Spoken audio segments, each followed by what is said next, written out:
Hey friends, I still can't believe it. This is the house from Poltergeist. I saw this house on screen when I was a boy. The movie came out in 1982. Terrified the life out of me, and I still think it's pretty scary today. This neighborhood looks pretty different, but quite obviously the house is the same. We'll go inside and have a look around. If you want to come on, follow me.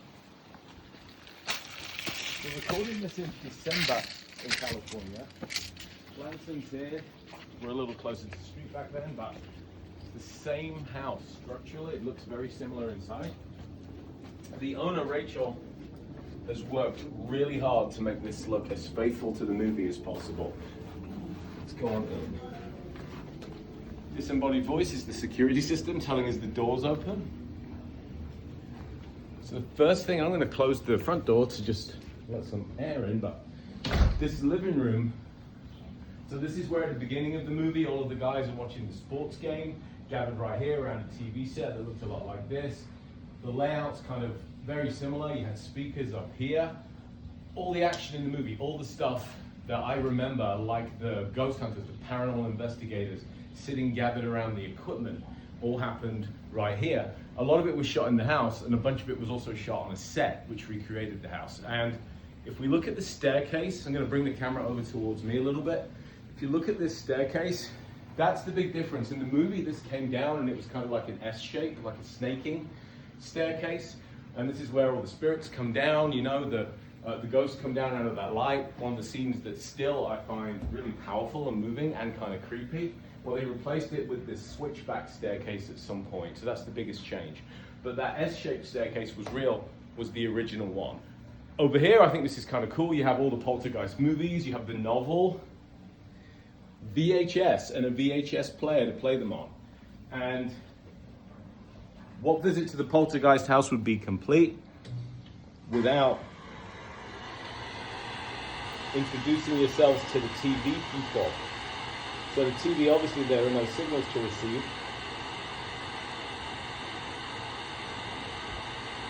But having that on in this living room was probably one of the coolest and creepiest experiences of my life. Right here, how cool is that? Dining room looks very, very similar. There was a bar here for the movie. And I really love how the owner, tea service, that's cool, how the owner has put the original blueprints up here on the wall so you can see what the layout is. And there's that, again, wavy S-shaped staircase that I talked about. So the original blueprints are still here. The house looks very, very similar. Moving on to the kitchen. So if you remember from the movie, one of the coolest things, I think one of the best scenes, was where Carol Ann and her mom, Diane, where they discover that if you sit in a certain spot in the kitchen, it will slide you, whether it's a chair or whether it's Carol Ann herself with a football helmet on, it'll slide you down this track right here. They marked it with tape in the movie, and they've marked it with tape right here. 2 X's where the chairs went. This is where Carol Ann kind of sat with her helmet on and slid all the way down here to the stopping point right there. Faithfully reproduced right here, and I think that is absolutely terrific. Kitchen, again, looks very similar. Before we go upstairs, let's go out into the backyard. And I've got to remember the screen door is across because I almost walked through this thing.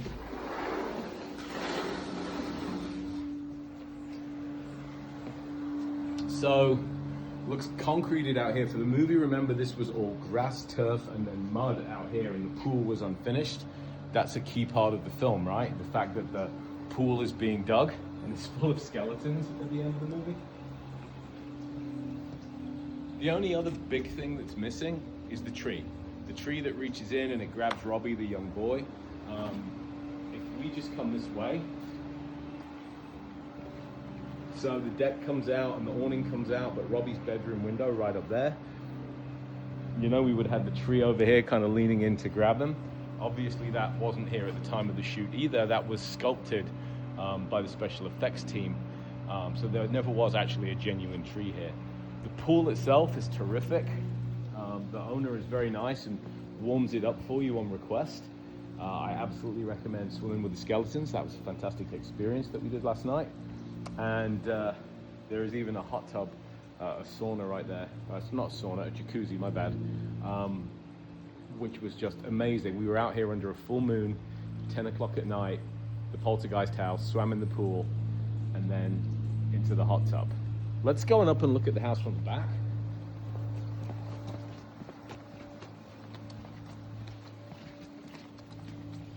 I think you can just get a better appreciation for it from the rear aspect.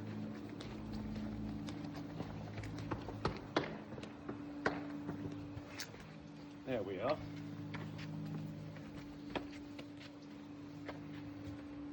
So we can kind of see the bedroom windows there at the back as well. The house looks very, very similar. Again, missing a tree, the pool is finished, but the layout looks almost exactly as it did in the movie in 1982.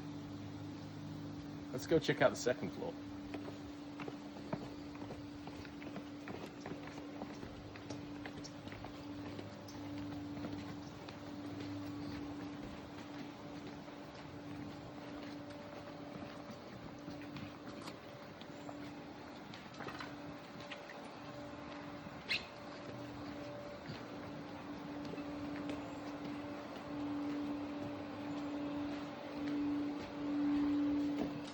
Shout out to my camera operator, my friend Erin, who's recording this. I'm just locking the door, and then as we go about, turning out the lights, because we are actually about to head out after a 2-day, 2-night adventure here. Okay. Up the staircase. There's poltergeist memorabilia throughout the house, which I think is very cool. And in addition to that, you have a whole bunch of stuff that's appropriate to the 1980s. Tennis balls, Ryan, 82. There we are. So if you remember in the movie, the portal opened up here and they threw the tennis balls up and they came down through the other side of the portal downstairs in the basement, covered in pink gunk. And there is a pink tennis ball down there by the door. That's how much effort the owner has put into making this authentic. Coolest room in the house by far for me is the kids' room. A lot of the stuff for the movie, I think, was shot on a recreated set because the room's a lot smaller in real life than it appears in the movie. But, you know, remember Robbie getting taken through the window by the tree? Like that's, hey, there's the window.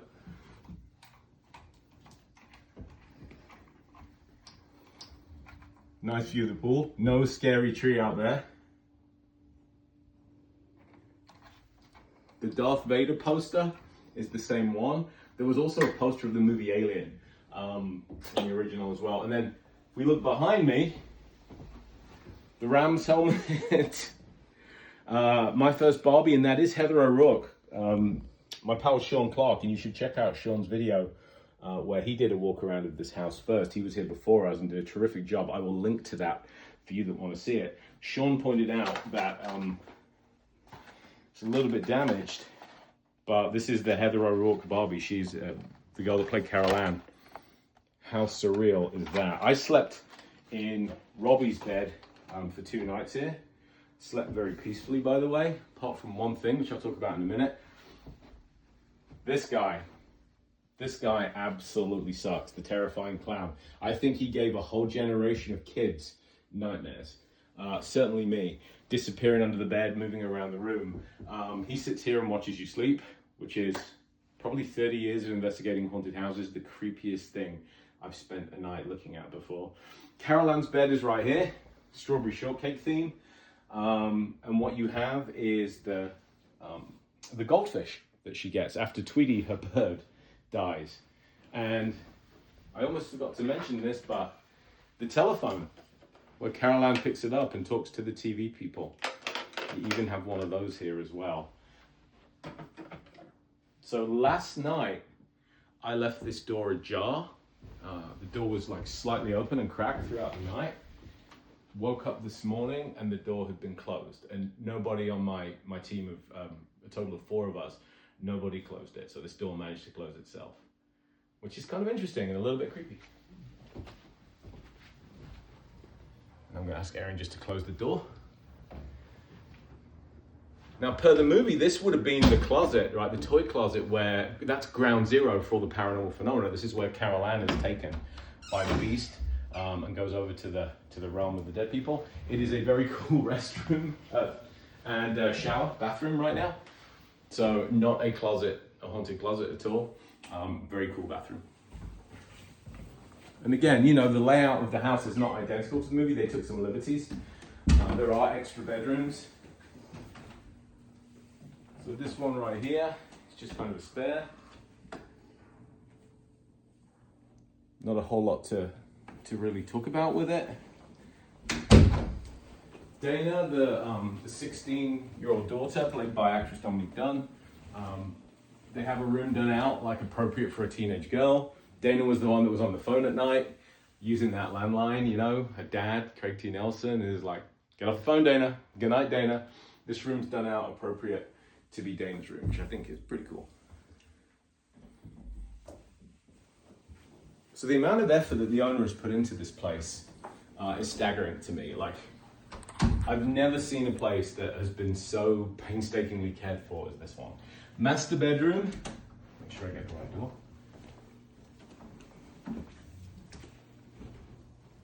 So obviously computer monitor is new, but you can kind of get the feel for the master bedroom. I always think about the spot on the wall where the dog started barking at thin air. You know, Ebuzz, the dog, without a doubt the most adorable thing in that movie, starts barking at thin air, like right up here. The creepiest part of the movie, I think, towards the end is where, you know, this house is clean, but of course we all know it isn't. And you have Diane Freeling, like is dyeing her hair, taking a bath. Quite why you would do that in a house where all this stuff happened to you and your kids, I don't know. But they even have left the shirt that the actress JoBeth Williams wore. Not the actual one, but a reproduction of that shirt is right here as well. Just adds that little bit of poltergeist flavor to the master bedroom. His bathroom, really, really nice. Probably safe to take a bath in the tub, and nobody is going to come in, no nasty ghosts are going to come in and try and snatch your kids, I would assume. Didn't happen to us, but very clean and airy bathroom. And then lastly, the window in the toilet has a really nice view out over the neighborhood. And this is a shot that you will have seen in the movie. You can see the neighborhood, the street, and then the hills that would have been the Cuesta Verde kind of subdivision hills. You can see those right there as well. How cool is that? I am still honestly pinching myself that we've spent time in this house. Like, I've regressed in age to 10 years in the very best of ways by being in this house. I never for a minute thought we'd be lucky enough to spend time in the Poltergeist house. It's an amazingly friendly place. Is it haunted? I don't know. The owner does not allow ghost hunting, Ouija boards and stuff like that. Just gonna close this door. We did do a bit of an Estes session, which was kind of interesting. And I'll write about that for you guys. We'll talk about it later on, or maybe I'll post the audio, but that was pretty much it. The door closing itself was kind of interesting. I don't have a good explanation for that. They are decent, thick doors, and they have not closed themselves like at any other point during that stay. Maybe just one of those things, maybe a little, you know, we went to the Hollywood Forever Cemetery yesterday, and we went over to the Westwood Cemetery the day before. You never know when you might pick up a bit of a hitchhiker going to one of those locations, right? So maybe that's it, I don't know. I will say the energy in this house, and I'm not sensitive or anything like that, but it just feels warm and cozy and homely. I could quite happily sleep in this house alone. The only thing that will be disturbed is not the right word, is just how you keep getting reminded, it keeps hitting you that this is the Poltergeist house. You keep imagining, you know, the shoot there, what it must have been like. And I'm still not over it. I don't think I ever will be. So back down the stairs.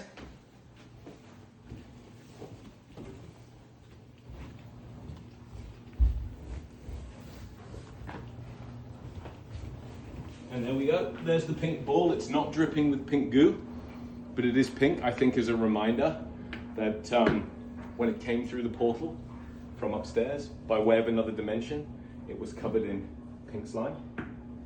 Friends, that is the Poltergeist house. So I hope you enjoyed looking around. If you ever have the opportunity to come stay here, do it. It is absolutely worth every penny, every dime that you would spend. Price is pretty reasonable as well, especially if there are 3 or 4 of you. Cannot recommend it highly enough. This one piece of like Hollywood history, you can live in it. You can experience it personally, and there is no feeling on earth like it. Thanks for following me along. Take care. Bye-bye.